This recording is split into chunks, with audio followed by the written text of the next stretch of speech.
जय श्री कृष्ण।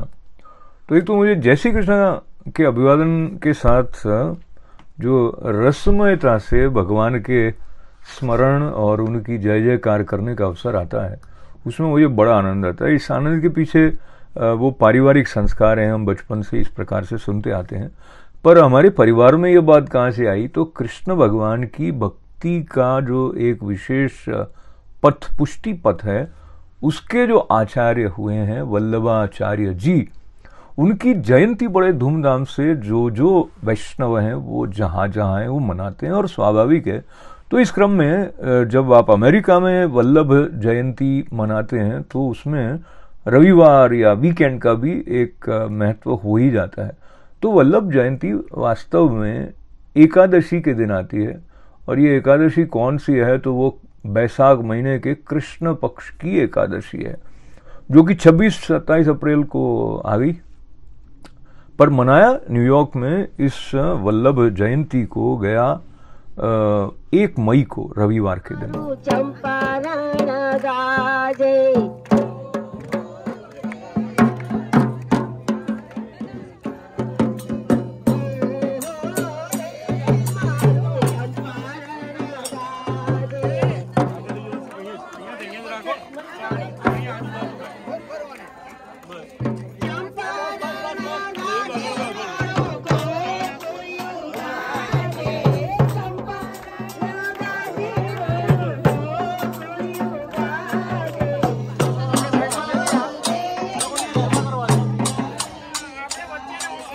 (1479) 1479 एडी था, और तेलुगु परिवार में जन्म हुआ आपका, जो कि वाराणसी में रहते थे। पर हिंदू मुस्लिम जो कॉन्फ्लिक्ट है उस वक्त भी था, और वहाँ से वो निकले तो चंपारण के पास एक स्थान पर वल्लभ प्रकट हुए, और उनके प्राकट्य के बाद इस प्रकार का उनको स्वप्न भी हुआ कि ये साक्षात श्री कृष्ण स्वरूप हैं, और उनको अग्नि के प्रतीक के रूप में भी देखा जाता है। वो कुछ इस प्रकार की कथा आती है जहाँ वो अग्नि के गोले के मध्य में सुरक्षित रहे थे। पर मुख्य बात जिसको लेकर वल्लभाचार्य जी का स्मरण करते हुए एक आनंद और उल्लास हमारे बीच बह निकलता है, वो है उनके द्वारा करुणा करके जीवों को उद्धार के लिए वेदांत दर्शन के प्रवाह में किस प्रकार से ये भक्ति का मार्ग गृहस्थ लोगों के लिए भी लाभकारी, उपयोगी और श्रृंगार प्रधान भी है। तो वो वस्तुतः सारा एक प्रकार से श्रेय उसको उनको जाता है। तो कृतज्ञता पूर्वक उनका उल्लास के साथ में जो स्मरण करने का अवसर है, वो न्यूयॉर्क में भी वैष्णव टेम्पल ऑफ न्यूयॉर्क के एक्चुअली वो क्या है कि पार्किंग लॉट है, तो उस पार्किंग लॉट की स्पेस को इस तरह से बना दिया गया कि वहाँ पर से शोभा यात्रा निकले और मंदिर तक चली जाए।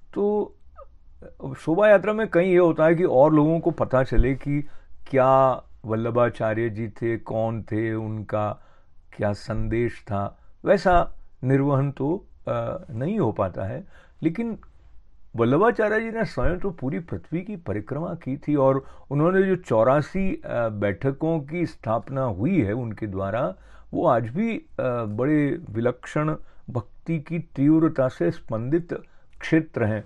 तो ये जो 84 बैठक हैं, 84 वैष्णवों की वार्ताएं, इस प्रकार के कई ग्रंथ हैं जिनके साथ में भक्ति की तीव्रता को बढ़ाने का जो एक आश्रय, एक अवलंबन भक्तों को मिलता है, वो सब कृपा है वल्लभाचार्य जी की।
वल्लभाचार्य जी जो हैं उन्होंने किस प्रकार से इस मार्ग की स्पष्टता को आगे तक पहुंचाया होगा, उसके बारे में याद करते हुए फिर किस प्रकार से श्रीनाथ जी का प्राकट्य, किस प्रकार से गौ माता ने जाकर एक स्थान विशेष में अपना दूध स्वतः वहाँ पर अभिषेक करने के लिए वो पहुँच जाती थी, और ये सारी कथाएं हैं।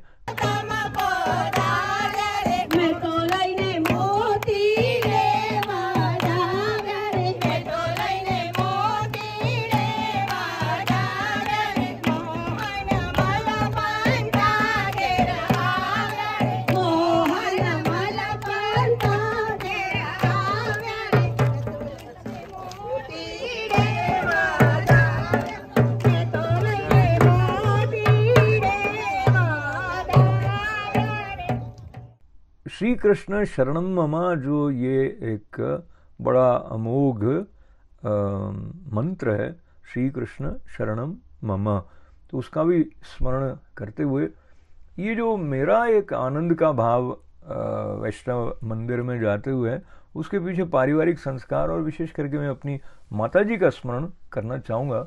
और हम फ़ोन पर भी, जब वो जयपुर से और मैं न्यूयॉर्क से बात कर रहा होता हूँ, तो हम समापन के समय 3 बार ये बोलते हैं। क्या बोलते हैं वो मैं बोलता हूँ, लेकिन ये हमारी तो बातचीत की शुरुआत है, तो इसके बाद में आप आगे का जो दृश्य संयोजन है थोड़ा सा शोभा यात्रा का, उसको देखकर आनंद प्राप्त करेंगे।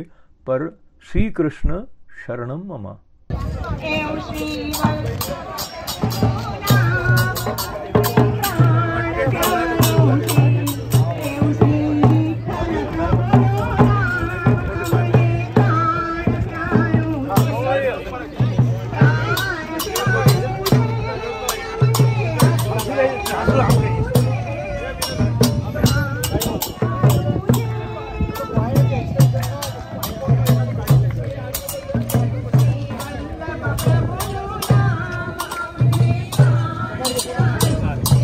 एक ऐसे पावन निमित्त को लेकर सब मिलजुल कर इकट्ठा होते हैं, और प्रेम की गंगा का प्रवाह जो है वो हमारे अनुभव का हिस्सा बनता है।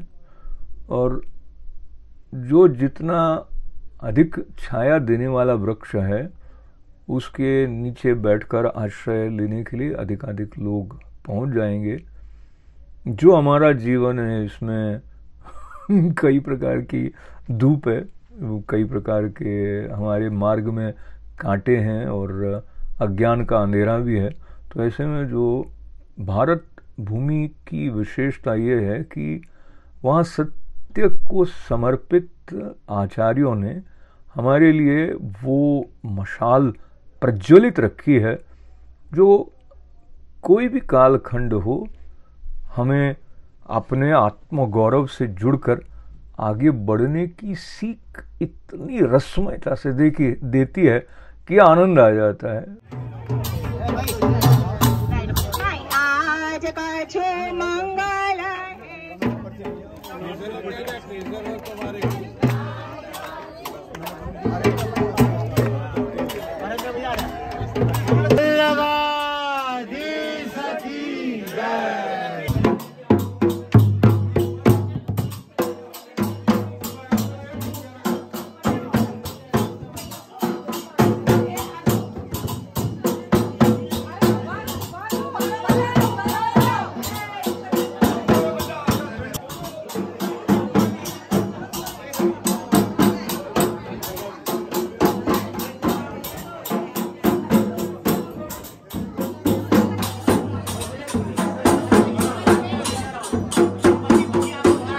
इस आनंद को हम महाप्रभु जी के स्मरण के साथ अपने हृदय में धारण किए रखें, ऐसी प्रार्थना। और साथ में गिरिराज धरण की जय। श्री कृष्ण शरणम ममा, श्री कृष्ण शरणम ममा, श्री कृष्ण शरणम ममा। जय श्री कृष्ण।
વહુ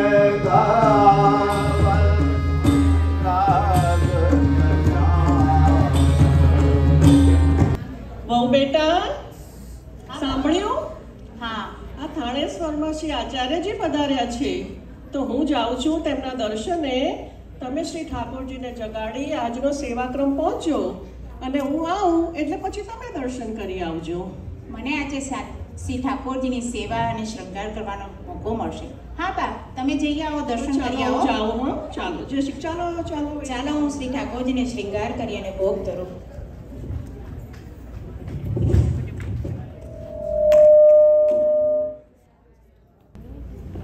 પ્રભુ આરોગજો.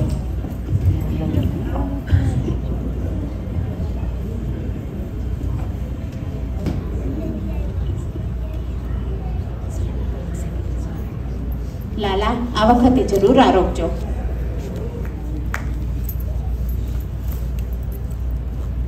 અરે, આ વખતે પણ આપના આરોગ્યા? મારો કયો અપરાધ પડ્યો છે? એવી તો કઈ ભૂલ કરી છે મેં? આ વખતે હું જરૂર પાત્ર માંજી સરસ રીતે સામગ્રી સિદ્ધ કરી અને આપને ભોગ ધરીશ.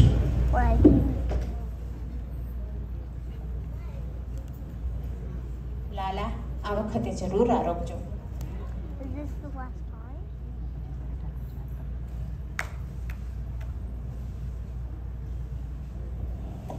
અરે રે, 3 વખત સામગ્રી કરી, 3 વખત આપને ભોગ ધર્યો, પણ આપ આરોગ્ય નહીં. મારો એવો તો કયો મોટો અપરાધ પડ્યો છે? પ્રભુ ક્ષમા કરજો. પાણી પી.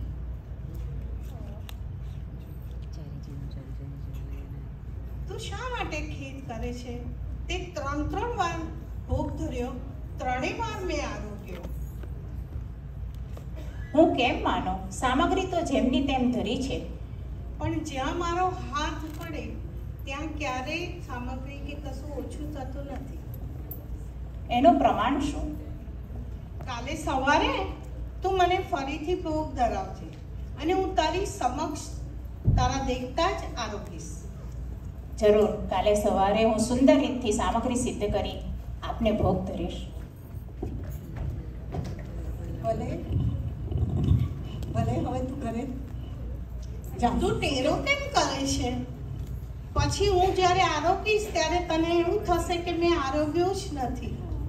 અરે વાહ, આજે તો હું પ્રભુને આરોગતા નિહાળીશ.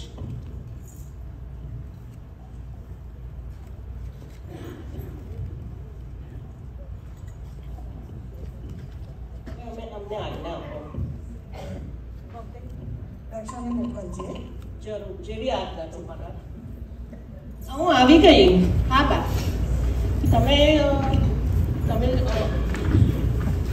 તમે સામગ્રીમાં પહોંચો, હું ઠાકોરજીનો શણગાર કરું છું. હું દર્શન કરી આવું. હા.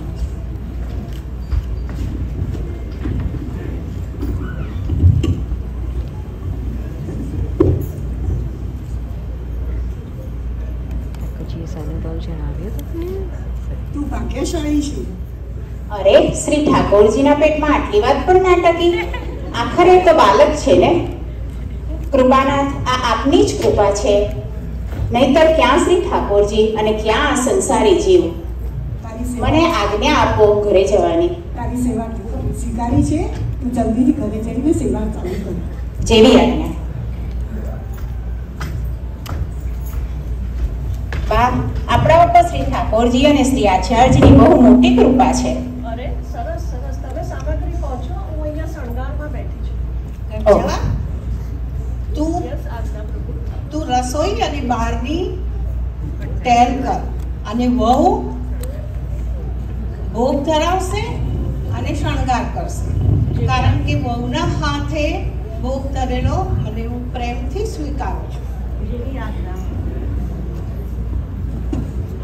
ઠાકોરજી આપણા ઉપર તારા ઉપર ખૂબ પ્રસન્ન છે.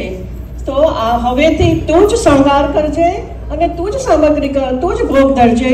હું રસોઈની સેવા કરીશ અને બહારની બધી જ ટેલ પહોંચીશ. જેવી આજ્ઞા. જય શ્રી કૃષ્ણ.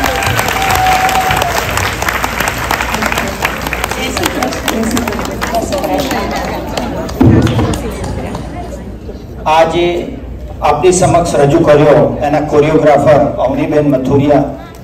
હવે હિમાબેન જયેશભાઈને વિનંતી કરીશ કે અહીંયા આગળ આવે અને અવનીબેનને ગિફ્ટ કાર્ડનું કવર અર્પણ કરે. કારણ કે જ્યારે જો જીવ નિર્દોષ અને સરળ હોય, જો એનામાં છળ કપટ ન હોય, તો પ્રભુ એના પર તરત જ કૃપા કરે છે. પછી આપણે એમાં આપણને વાર્તા પ્રસંગથી સમજાય છે કે જો આપણે ભાવથી અને પ્રેમથી કોઈ પણ વસ્તુ જો ઠાકોરજીને ધરાવીએ તો ઠાકોરજી હંમેશા એ વસ્તુ અંગીકાર કરે છે. એ વસ્તુ લૌકિક રીતે ઘટતી નથી, પણ અલૌકિક રીતે ઠાકોરજી એનો અંગીકાર જરૂર કરે છે. એક જ છે કે આપણે પ્રેમથી અને ભાવથી એ વસ્તુ અર્પણ કરીએ. અને બીજું, સેવામાં નાનું મોટું કોઈ નથી. આપણને ઠાકોરજી આપણને મહાપ્રભુજીએ કીધું છે, છોટો ન બડો કોઈ, સર્વે જીવ સરખું છે. આપણે સેવા હંમેશા ગોપી ભાવથી કરવી. સેવામાં ભાવ અને પ્રેમ ખૂબ જ મહત્વનો છે. આપણે જોયું કે જ્યારે સાસુને શ્રી ઠાકોરજીએ કીધું કે આજથી વહુ ભોગ અને શૃંગાર કરશે, તો સાસુએ આજ્ઞાનો તરત જ અમલ કર્યો. એમ ન કીધું કે હું સાસુ છું, હું મોટી છું, તો આ સેવાનો અધિકાર મારો છે, પણ સાસુએ તરત એ વસ્તુ માની લીધી. એટલા માટે ઠાકોરજી અને વલ્લભની આજ્ઞા હંમેશા શિરોમાન્ય કરવી. આટલું કહી આપણે આજનો કાર્યક્રમ શ્રી ઠાકોરજી અને શ્રી વલ્લભના ચરણ કમલમાં અર્પણ કરીએ. થેન્ક યુ બધાને પેશન્સને ભેટવા માટે. જય શ્રી કૃષ્ણ, જય શ્રી વલ્લભ. આપ સૌમાં બિરાજમાન મહાપ્રભુજીને વંદન. કહેતો આવ્યો છું અને કહેતો રહીશ કે ક્યાંક ધોધમાર વરસાદ વરસી જાય છે, તો ક્યાંક કોઈ એક બુંદ માટે તરસી જાય છે. વલખા મારે છે ઘણા લોકો વૈષ્ણવપણું પામવા માટે. વલખા મારે છે ઘણા લોકો વૈષ્ણવપણું પામવા માટે. જ્યારે આપના બધાને વૈષ્ણવ ટેમ્પલ જેવો સાથ અને ઠાકોરજીના આશીર્વાદ આપોઆપ મળી જાય છે. સર્વે વૈષ્ણવોને મહાપ્રભુજીના પ્રાગટ્યોત્સવ નિમિત્તે મંગલ વધાઈ.